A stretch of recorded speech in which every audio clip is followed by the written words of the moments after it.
everyone. My name's Tess. I'm from the Australian Network on Disability, and this is the PACE mentoring briefing session. I'd just like to ask everyone to put themselves on mute so we have the best sound quality possible. We might give it another minute just to let everyone into the meeting and get everyone settled. So feel free to mute yourself, and we'll get started in about a minute.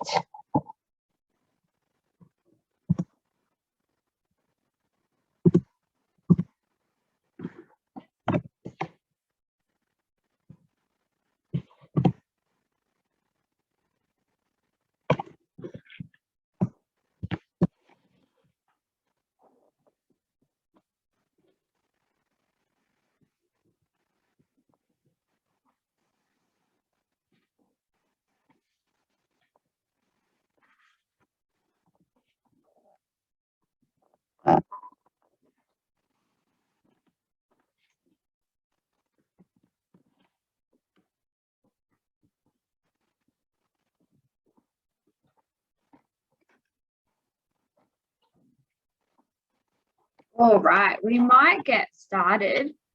Hi everyone, thank you so much for attending today's session. My name's Tess. I'm from the Australian Network on Disability, and I'm part of the programs team. We run the PACE mentoring program, and we're so excited for you to become a mentee and gain a lot from the program.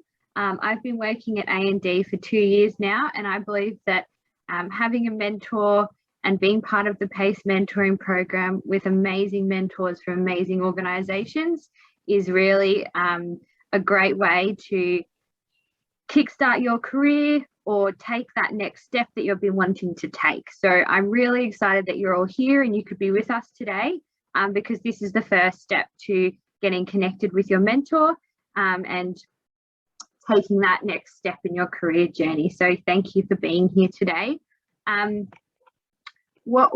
I will just ask everyone to stay on mute throughout the presentation, and we will be muting people throughout the session. So some programs team members are on the line today, and we will be muting you as well. So if you do need to ask a question at the end of the session, at the allocated questions time, you will need to unmute yourself. So if you have any questions throughout the session, the best place to write them is in the live chat. And if you want to unmute yourself, just take note of your question, and at the end I can answer any questions that anyone has. In terms of live captioning, we do have AI Media on the line today. We will be putting those instructions and that link in the chat. So if you would like live captioning for today's session, that will all be put in the chat. The link will be there. And I'll give someone in my team just a minute to put all of that all that information in the chat. So I guess actually one other thing before we get going, what I would also like to ask is anyone who's dialing in via phone, if you could just email us and let us know that you attended today's session. So you will have been receiving emails from our team or someone in our team, and that's fine to reply to that, but we would really like you to just send your attendance record, just saying I attended today's session, to applications@and.org.au. So if you could send any attendance to there, that if you are dialing in by phone, just so we know, and so then we can connect you with your mentor. Because if we don't know you've attended today's session, we won't be connecting you with your mentor until we know. So if anyone who's dialing in by phone could do that, that would be super useful. So welcome to PACE. This is a really exciting stage of the process, and it's the last step before you get matched with your mentor.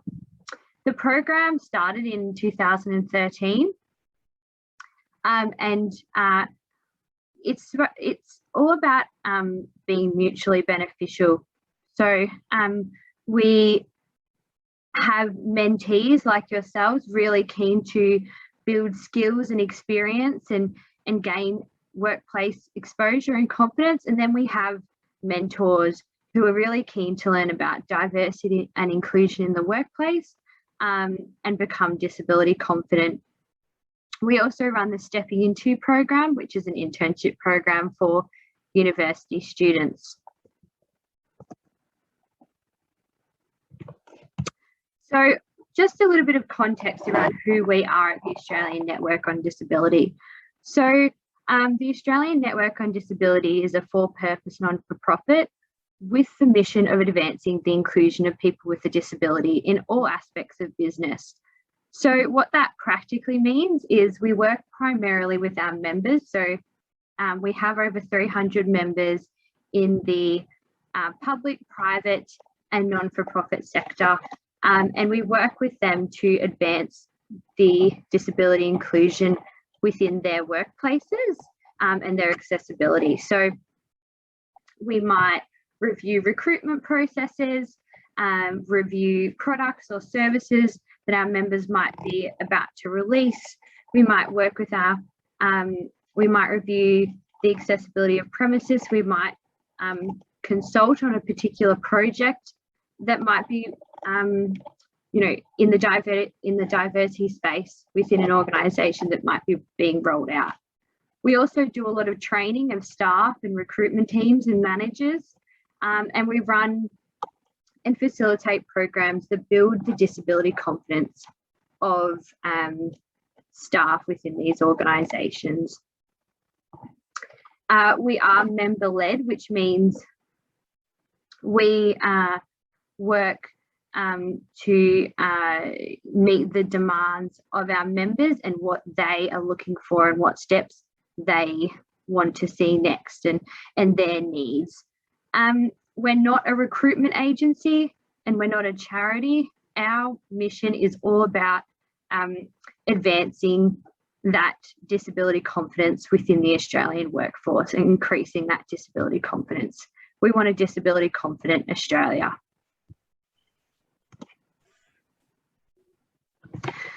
So today's session, we're going to cover basically everything you need to know about the program and then some tips and about how to get the most out of today's program. So we'll start by talking about the commitment to the program, a little bit about what mentoring actually is, some discussion around goals and expectations for the program, the timelines for the program, your roles and responsibilities, and then the next steps from here. So it is important that you're available to participate for the 4-month duration. So that's from August to December. And within that time, you'll need to be meeting with your mentor about once a fortnight. So that's a minimum of 6 to 8 meetings, and those meetings will go for 1 to 2 hours. So that, as I said, that works out to be about once a fortnight. Everyone's situation is slightly different. So some pairs will be meeting in person, and that workplace exposure is a really great part of the program. And I would encourage you that if that's an option, I would encourage you to go into your mentor's workplace and take a look around and gain that experience. And obviously, a lot of people will be having virtual meetings as well, and that comes with its own benefits as well. You are expected to be in weekly contact with your mentor. So that could just mean an email, it could mean a phone call 1 week, and then the next week you're meeting. So every second week doing that meeting, and then in between weeks, just touching base, confirming the next meeting, asking a question, those types of things. You're expected to lead the meetings. So what that practically looks like is organising the dates and times in conjunction with your mentor. So setting those times, and then organising the agenda. So what are you going to talk about? What activities are you going to do?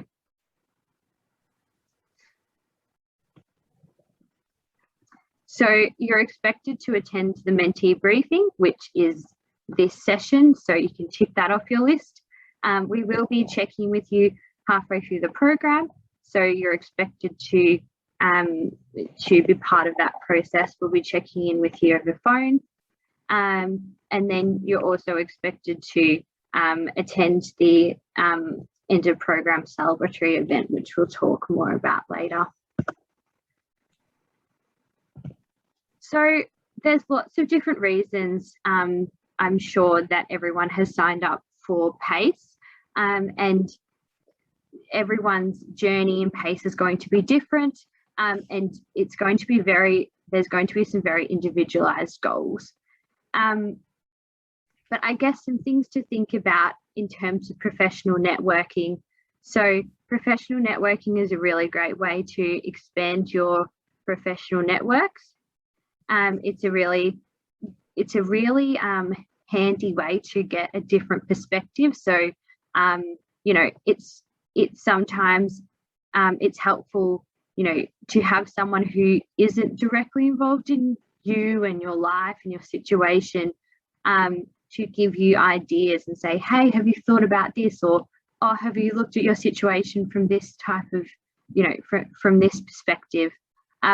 They're really handy things to have, and a professional mentor can definitely provide that, as well as things like, you know, give you the opportunity to talk about, you know, your career direction and where next, and then also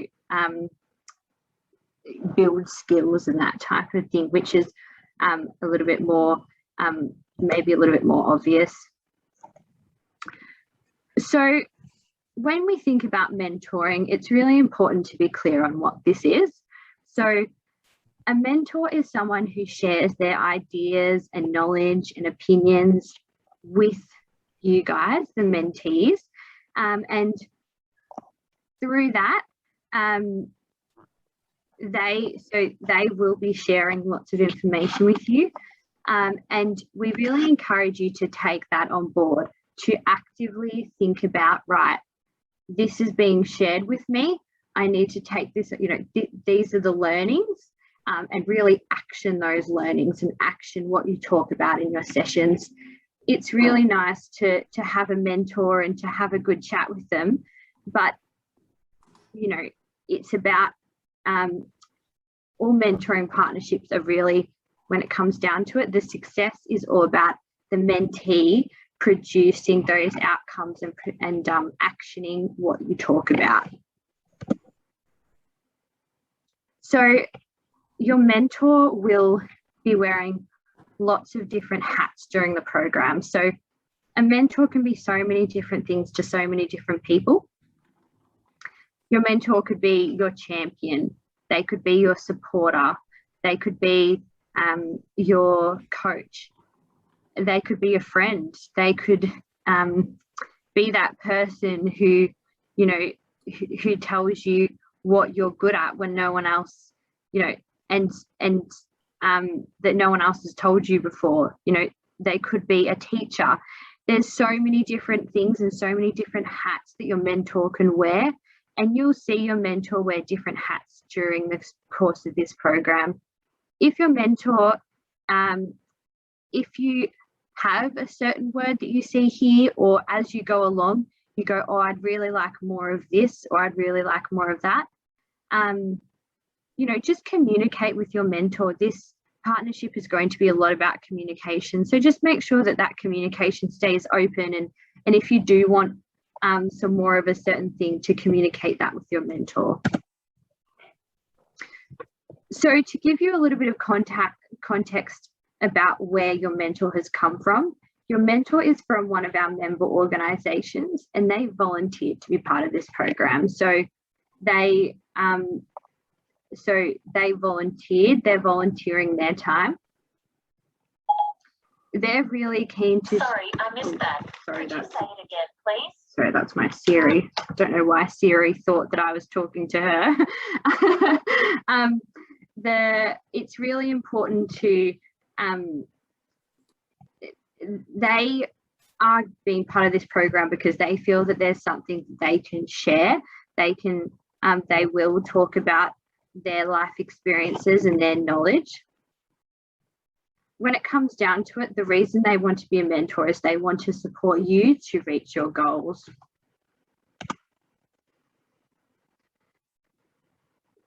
So your mentor is going to work with you to set program goals. So in your first meeting, you'll sit down and you'll actually use the program agreement, which is a document where you will write down all the goals that you want to achieve and all the expectations in your partnership, and those goals will be,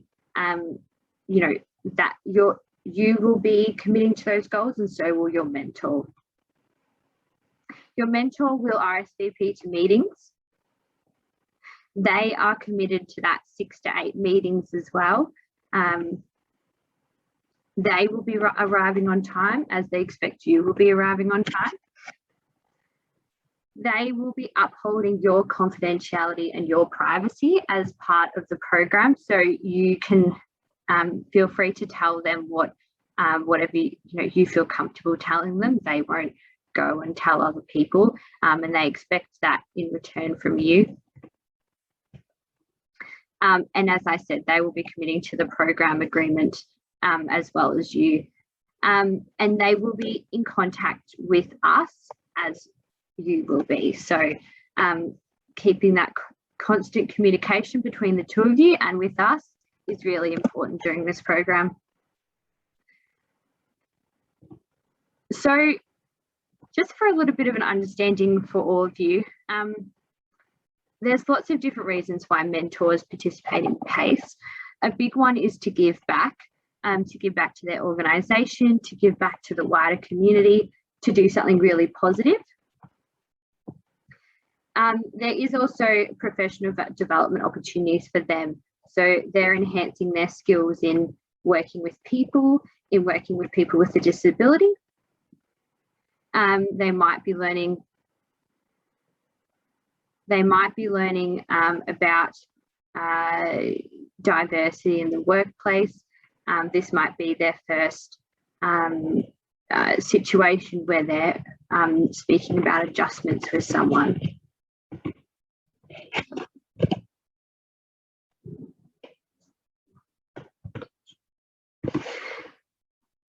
It gives them a chance to reflect on their career.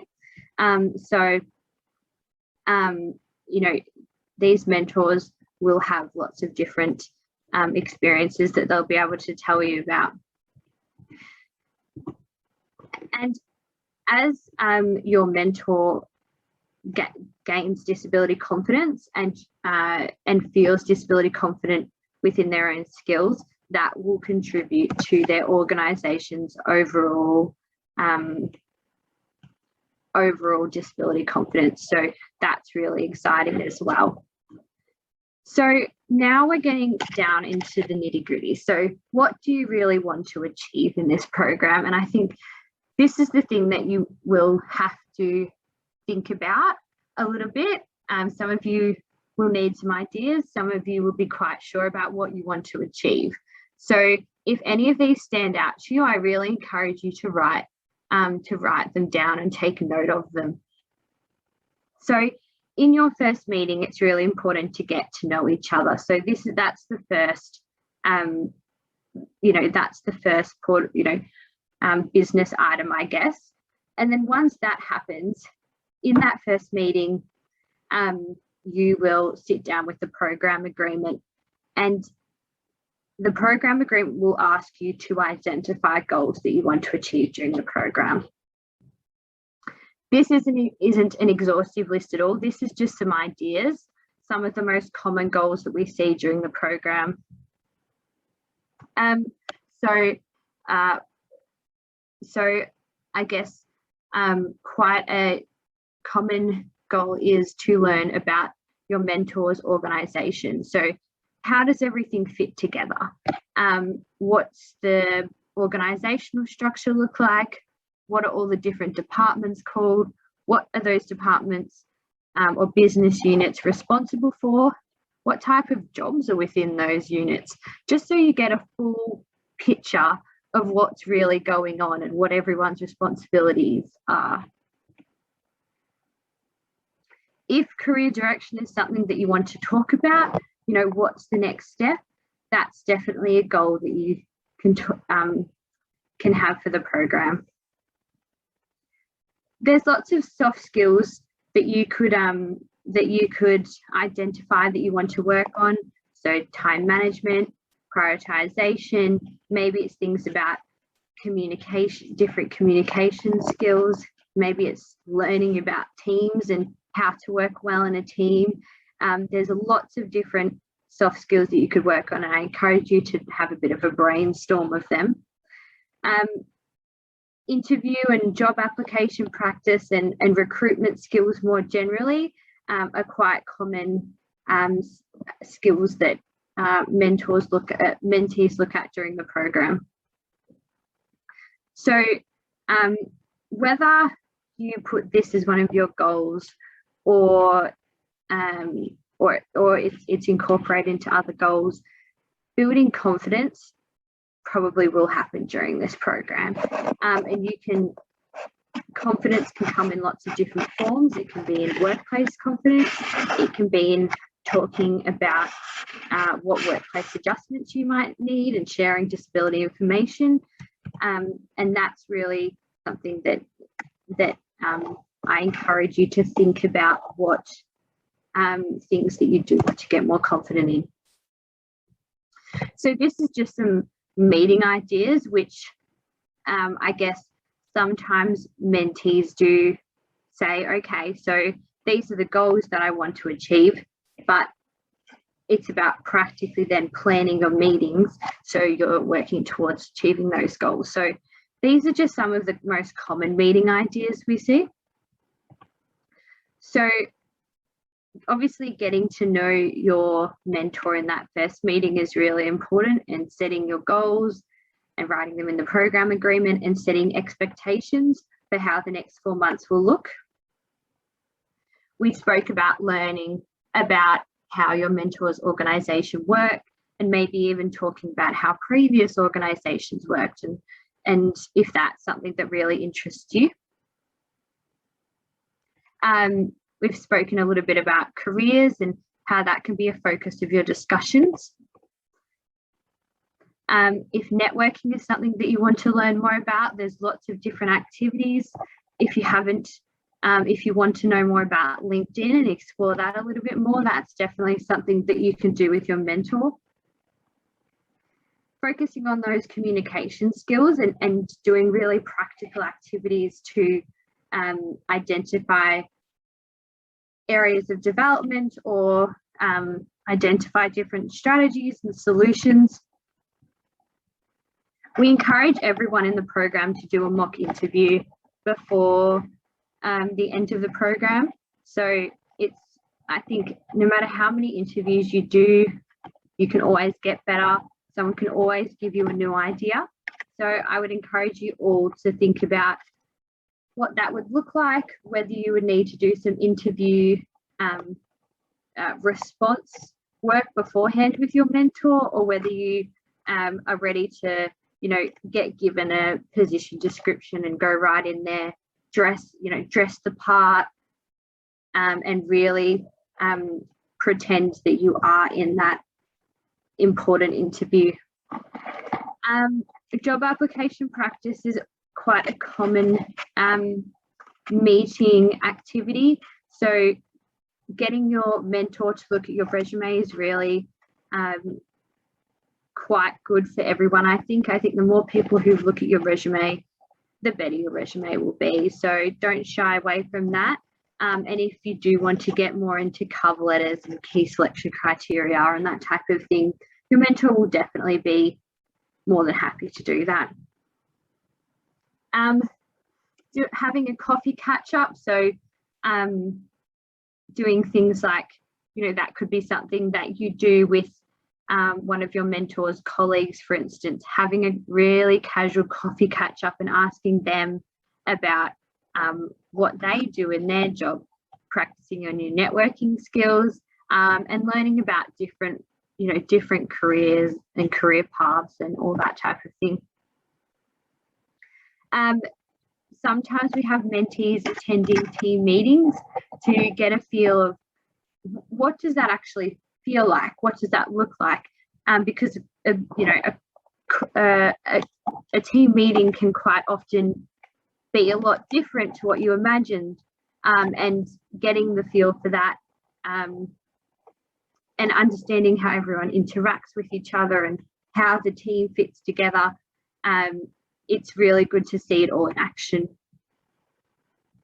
You can always learn more about professionalism, so how to send a professional email, how to have a professional conversation with someone, different terminology. Maybe that could be specific to your organization, to your mentor's organization, or it could be broader.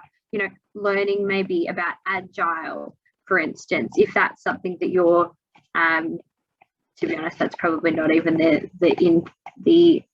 latest kind of terminology anymore. But if agile is something that your mentor's organization is working towards, then you could learn a bit about that. We always encourage you in your last meeting to talk about what next, and setting some new goals. So when your mentor isn't meeting with you every second week, you know what the next steps are, and you feel empowered to, get to take that next step and start really achieving more goals.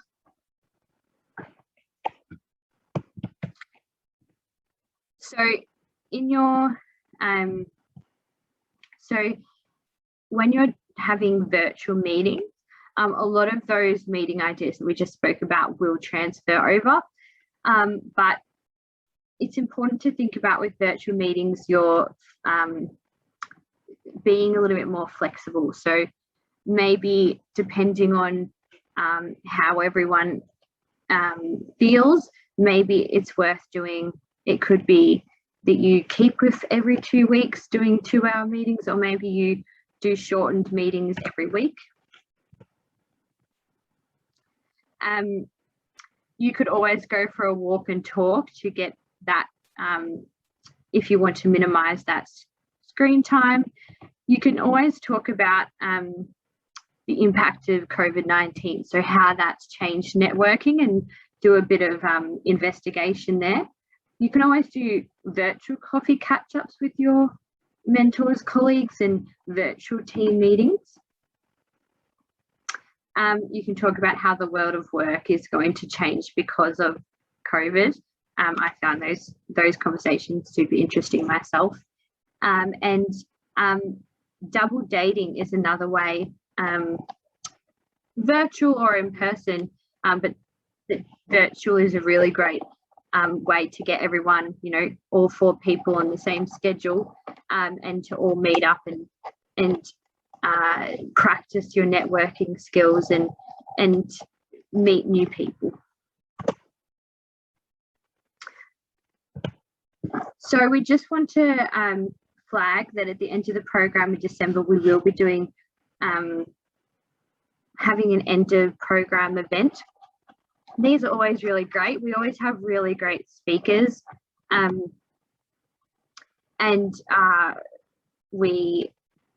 it's a real opportunity to celebrate and to network. So we have been holding these virtually. We'll definitely let you know with plenty of notice how these events will be running in December. we might do a mix of both virtual and in person. It will really depend on the COVID situation at that time, but I'd really encourage you all to come along. It's a really great way to celebrate, to hear from some really great speakers. We had a rugby player at our last speak at our last end of program event. He played for the Wallabies. I don't know too much about rugby, but he was a great speaker and inspired me to really got my energy levels up, definitely. So your responsibilities are really quite simple. Communicate with your mentor on a weekly basis and communicate with us.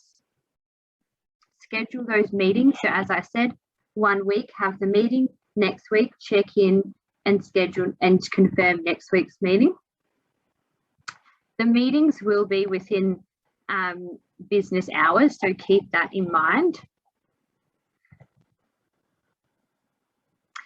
So we will be sending you your mentor's details in the next 2 weeks. And once you receive those details, it will be important to have your first meeting within 2 weeks of that email. So we really want you to get started quite quickly and make contact quite quickly. So keep an eye on your inbox for that email. It is your responsibility to get in contact with your mentor and get in contact with them quite quickly and organise that first meeting. We have mentioned it a few times, but that 6 to 8 meeting minimum is really important to keep in mind. You and your mentor have both signed up for that, so it's important that every second week you are having a meeting. Arriving on time, so respecting everyone's time is really important. Your mentor has put aside the time for this, so respecting that is really important, and arriving on time. As I mentioned, upholding the confidentiality and privacy of your mentor is really important. They might tell you things about their personal life or things that they're working on that they might not want you to share. So if you do want to share something, just ask before you share it with someone else. Just say, is it okay if I tell my friend about that opportunity, for instance? You will have tasks to do or things to research, maybe a personality test to do, those types of things between meetings. So it's really important that you commit to that and show up to the next meeting with those done, because that's the best way to get the most out of the program. And committing to the program agreement is really important. If you want any support or you have any questions that need time, please just communicate them with us or your mentor. It's really important to keep those communication channels open, because that's the best way that you'll get the most out of the program. So you are almost done with the mentee briefing session, so we can tick that off. As I've said, those 6 to 8 mentoring meetings are really important. We will be checking with you by phone halfway through the program, by phone or email halfway through the program, and then attending that end of program event, which is a compulsory event as well. So we understand that this is a time commitment. It's obviously not, it is something to keep in mind, and it's something that you will have to juggle with the rest of, your other commitments. So it's really important to think about how this will fit into the rest of your life. So fit in with work and fit in with uni. And if you do have any concerns about how that will actually happen and the practicality of that, please let us know.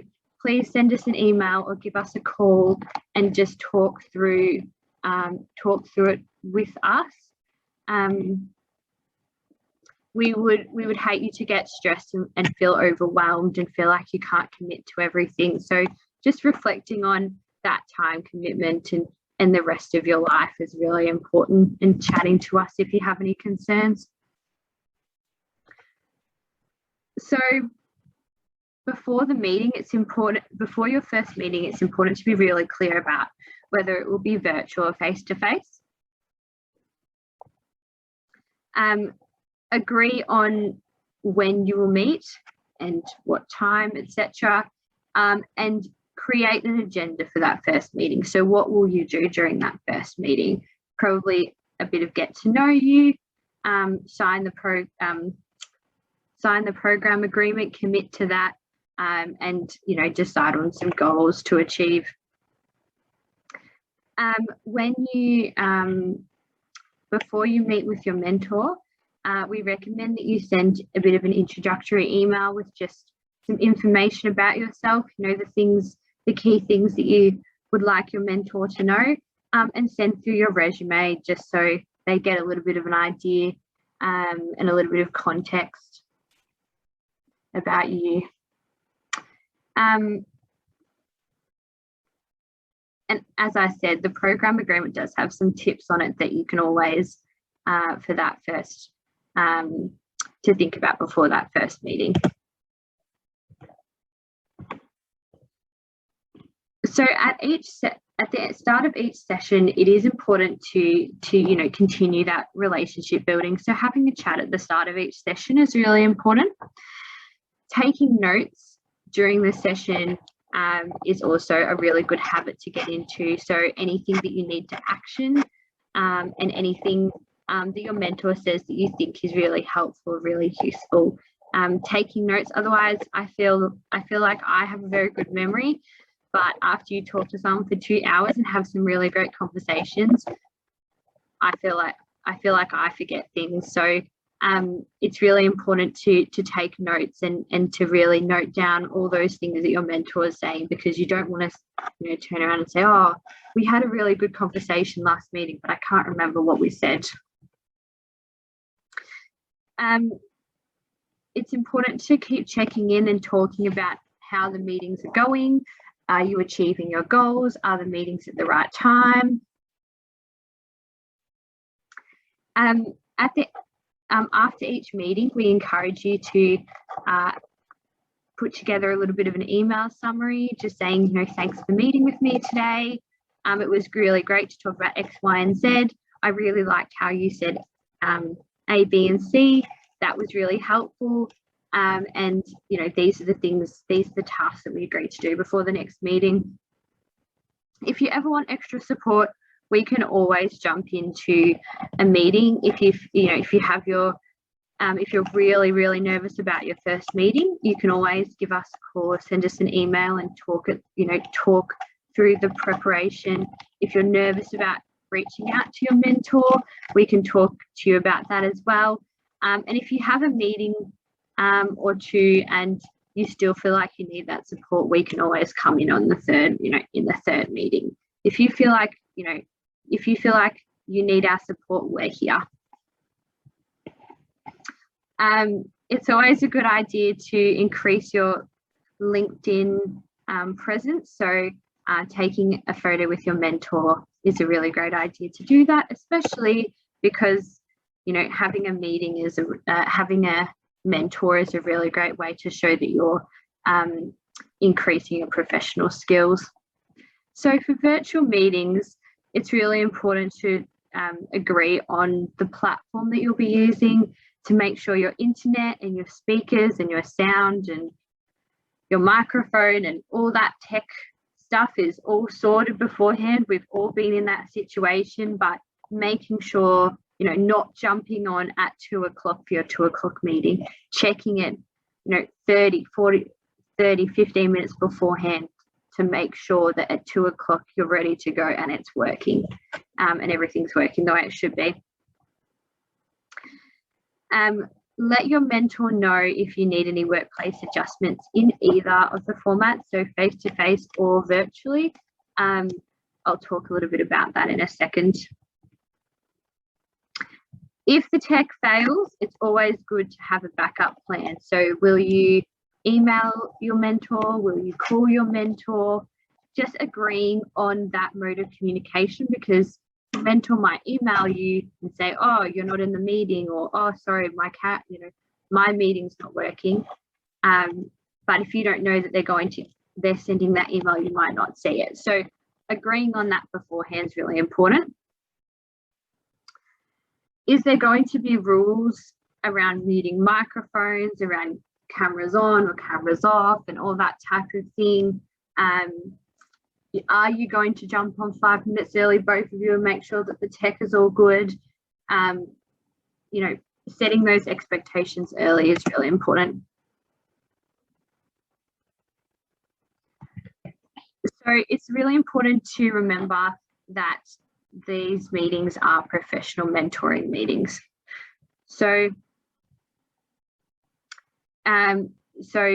professionalism is important. So that does include dress code.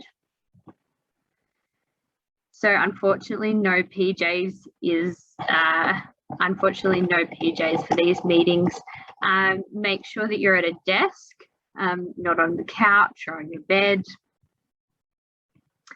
Make sure that you limit distractions. So don't check your emails. Don't, turn your notifications on your phone off, so you can respect your mentor's time. You want to be fully focused on that.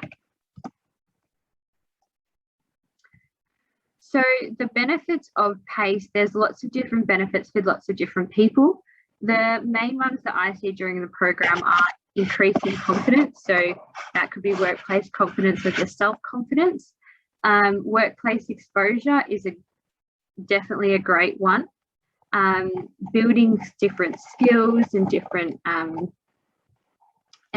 different knowledge, expanding those professional networks, new ideas around development opportunities and training are quite often, people quite often come out having ideas around that.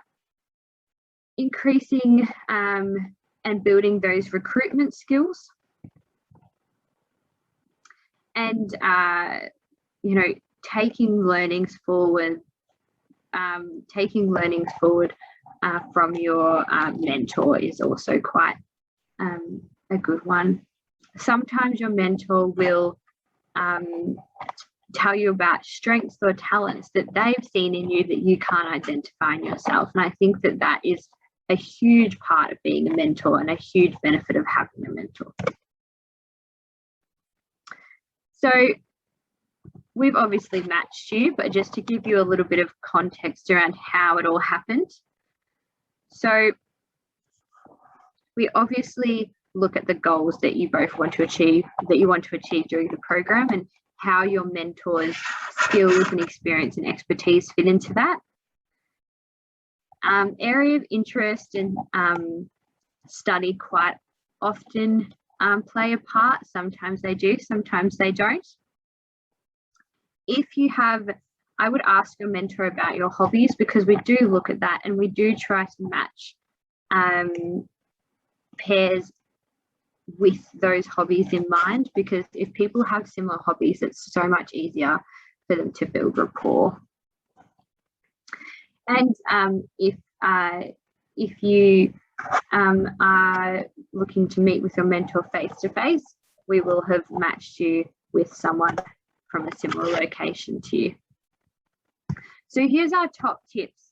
Before we finish, these are our top tips to get the most out of the PACE mentoring program. Plan your meetings in advance. The earlier you've got them organised, and the more organised you are, the more likelihood is that they're going to happen, and they're going to be organised, and the agenda is going to be organised. If you need any support, contact us, talk to your mentor. Any questions, any support, we're here, and so is your mentor. At the end of the program, make sure you attend the end of program event to celebrate your achievements and acknowledge them.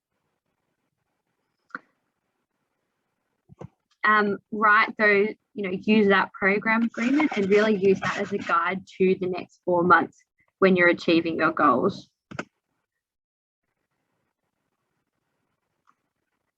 So a workplace adjustment is any change in the workplace that allows someone to put their best foot forward and reach their full potential. So our tips are quite often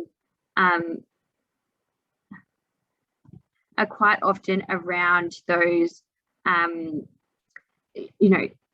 identifying if you do have any adjustments that you might need, and then just sending sometimes if you want to have that conversation in person, I'd really encourage you to do that.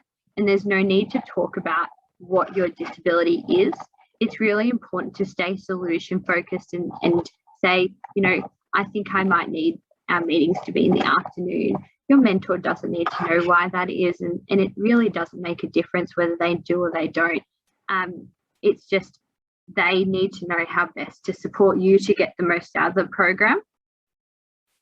Email is always a good way to do this, especially if you're feeling a little bit nervous. If it's quite a simple adjustment, in that introductory email that you send, just mention it, and that will probably be the end of the conversation. That it'll just be something that happens.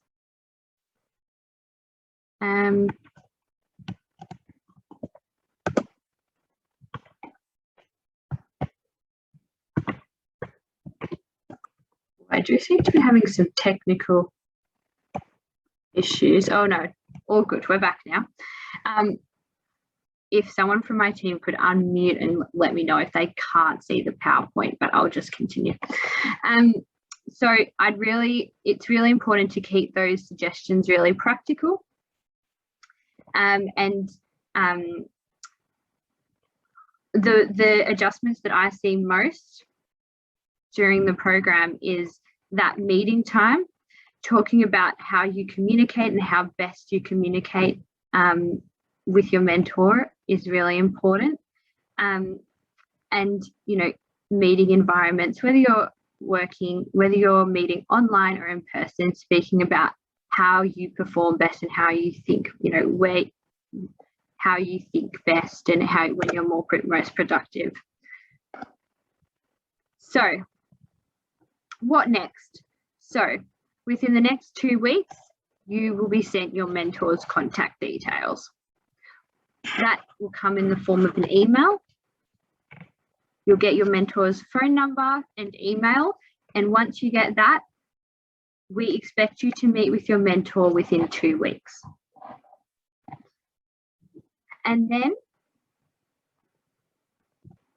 you need to jump on and complete a quick survey. We will be following you up on this. So it takes 2 minutes. It's just a couple of quick, clicks.